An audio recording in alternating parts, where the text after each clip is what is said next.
And then ankle range of motion is sometimes a problem in Lotus. This is where it will show up. Make sure you can do a full squat position with your heels down. Hi gang, welcome to Pose of the Week. I'm Denise and this is full Lotus pose or Padmasana, which was requested by Claudia, who's having lots of issues with this particular pose.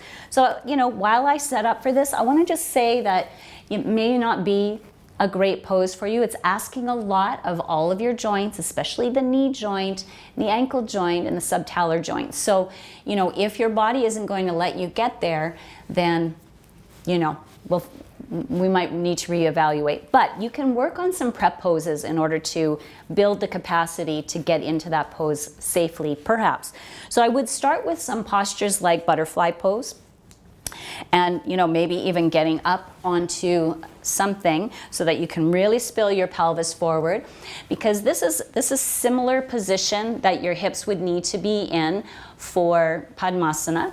You might also want to put hands or something under your feet so that you can create that external rotation that you need at the knee.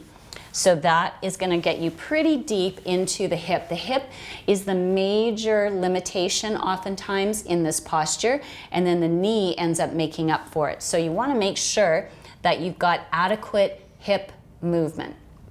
Okay, and so after that, then you want to think about doing postures like the frisky pigeon. So again, you want to go into Padmasana with some strength, so you can do frisky pigeon where you're pressing down. This is also going to create more strength in your tissue so you don't injure yourself when you do go into full lotus pose. So make sure you're doing that on both sides. Remember, frisky pigeon is not about how deep you can go in the pose, but you're activating pretty close to your end range, which is, again, going to create safety for trying a posture like lotus. Okay, and then ankle range of motion is sometimes a problem in Lotus. This is where it will show up. Make sure you can do a full squat position with your heels down and even lean forward a little bit so you've got adequate dorsiflexion, adequate ankle range of motion. And then I would also recommend things like toe stands. So coming up on the toes, maybe even having a block between your lower legs to create strength here. You need to protect your joints with muscle activation in lotus pose.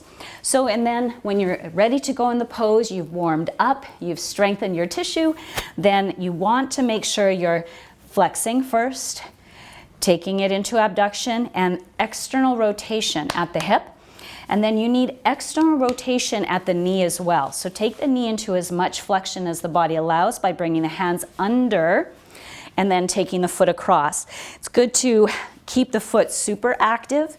It creates protection for the knee by activating the muscle and the connective tissue. And then you're taking your other foot up. When the other foot comes up, you're at a slight disadvantage because you can't flex as deeply as you can with the first leg. So you have to bring it up into as much flexion as you can. Hand comes under the leg so that you make sure you're externally rotating here. And then once again, bring your foot into a solid position. And then you see I'm keeping my feet really active in that direction. That's going to give me activation down the outer aspect of my legs. So that's how I wiggle into lotus pose. It's not a pose that I go into a lot because of the demands on the connective tissues within the joints. So, it's honestly, it might not be the best pose for everyone. You could take half lotus or sit up on a block or something. Let's not explode our joints. Let's build the strength in the tissues before we even attempt a posture like that. Okay, Claudia?